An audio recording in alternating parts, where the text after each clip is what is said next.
Assalamualaikum warahmatullahi wabarakatuh. Baiklah, kami dari kelompok 4 akan mempresentasikan hasil diskusi kelompok kami terkait dengan materi administrasi pendidik dan tenaga kependidikan.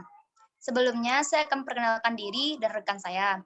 Saya Fadli Asmi, 1905-2013, yang akan menjelaskan materi terkait dengan konsep dasar administrasi PTK dan proses administrasi PTK, yakni perencanaan. Yang kedua, Latifah Nufus 1905-2064 akan menjelaskan materi proses administrasi PTK terkait dengan pelaksanaan.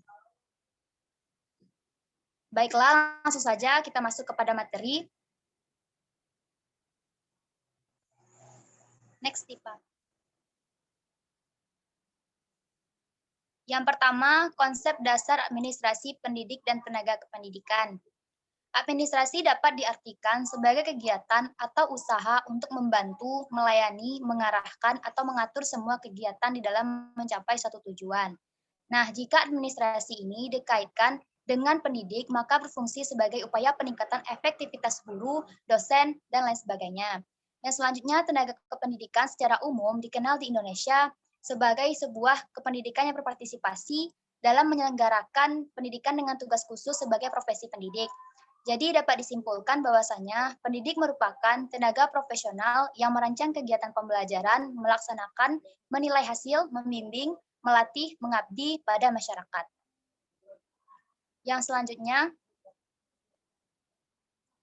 adalah lingkup tenaga kependidikan.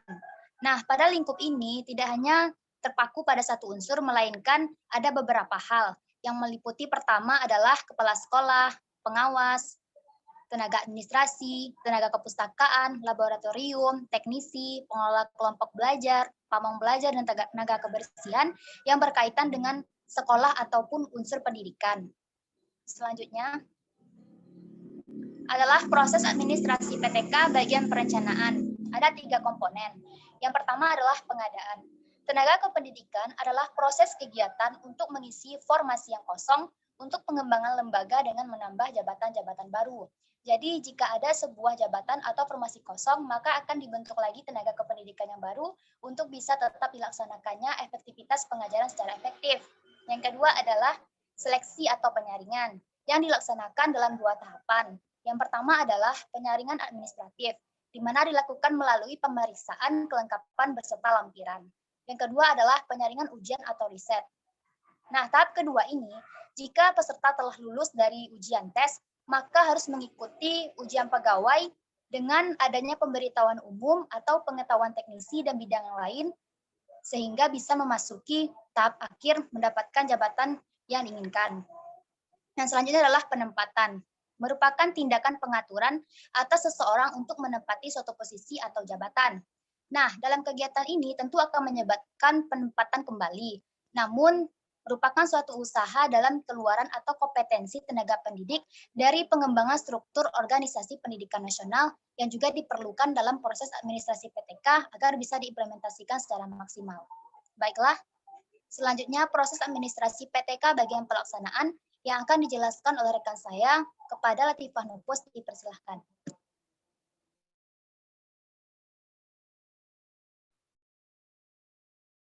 Baik, terima kasih kepada moderator. Di sini saya akan menjelaskan bagian pelaksanaan, yaitu yang pertama bagian orientasi. Orientasi merupakan upaya memperkenalkan seorang tenaga kependidikan yang baru terhadap situasi dan kondisi pekerjaan atau jabatannya. Yang kedua mengenai pembinaan dan pengembangan. Pembinaan atau pengembangan tenaga kependidikan merupakan usaha mendayagunakan, memajukan dan meningkatkan produktivitas kerja setiap tenaga kependidikan yang ada di seluruh tingkatan manajemen organisasi dan jenjang pendidikan atau sekolah. Yang ketiga, kesejahteraan PTK, yaitu sebuah upaya yang dilakukan untuk menghargai dan membantu tenaga kependidikan dalam profesionalitasnya.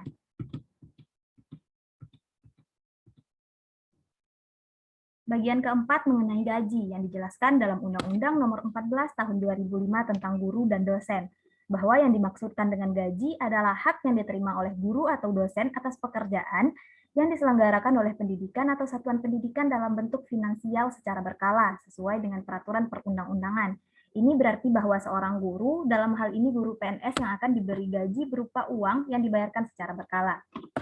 Selanjutnya bagian tunjangan, diberikan kepada guru yang memiliki sertifikat pendidik, di mana yang diangkat oleh penyelenggara pendidikan dan satuan pendidikan yang diselenggarakan oleh masyarakat.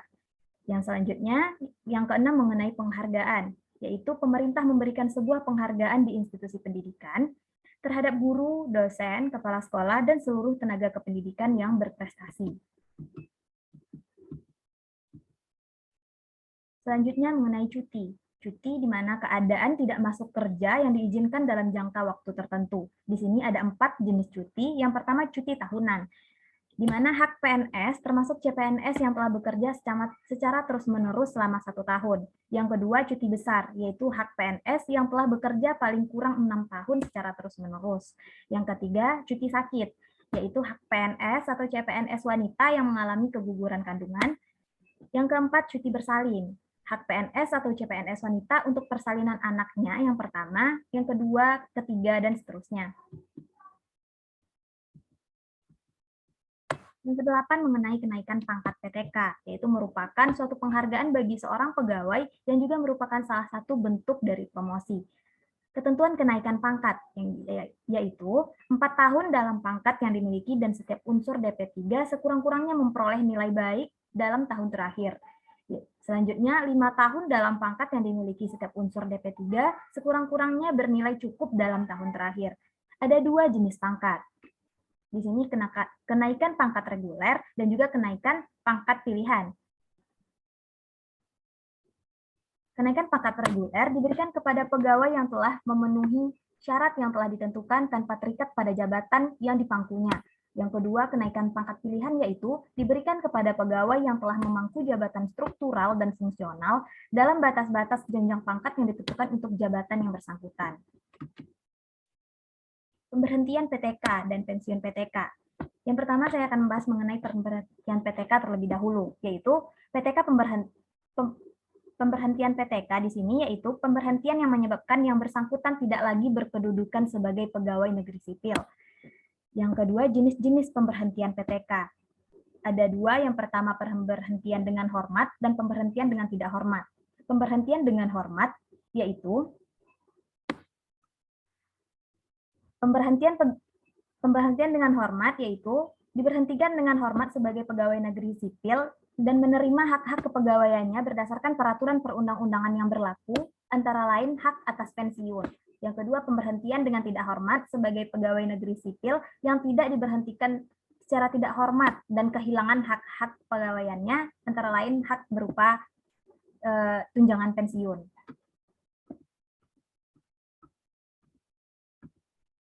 Selanjutnya materi mengenai pensiun. Pensiun merupakan penghasilan yang diterima setiap bulan oleh seseorang bekas pegawai yang tidak dapat bekerja lagi untuk dapat membiayai kehidupan selanjutnya agar tidak terlantar apabila tidak berdaya lagi untuk mencari penghasilan yang lain. Latar belakang adanya pensiun yang pertama karena adanya batasan usia, yang kedua kemauan sendiri, yang ketiga karena takdir, misalnya sakit ataupun meninggal dunia, yang keempat rekturisasi atau dinas, yang kelima diberhentikan dengan tidak hormat karena adanya kasus-kasus yang melanggar. Selanjutnya unsur sifat pensiun. Yang pertama, penghargaan diberhentikan dengan hormat. Yang kedua, jaminan hari tua. Yang ketiga, jasa terhadap negara atau pemerintahan. Sekian dari saya, salah dan janggalnya mohon maaf, saya kembalikan kepada moderator. Terima kasih kepada Latifah Nufus yang telah menjelaskan materi kedua. Baiklah, sekian dari hasil presentasi kelompok kami. Jika ada kata yang salah, mohon dimaafkan. Selanjutnya kita akan berdiskusi di forum e-learning. Diharapkan pada teman-teman semua untuk berpartisipasi aktif. Sekian, Assalamualaikum warahmatullahi wabarakatuh.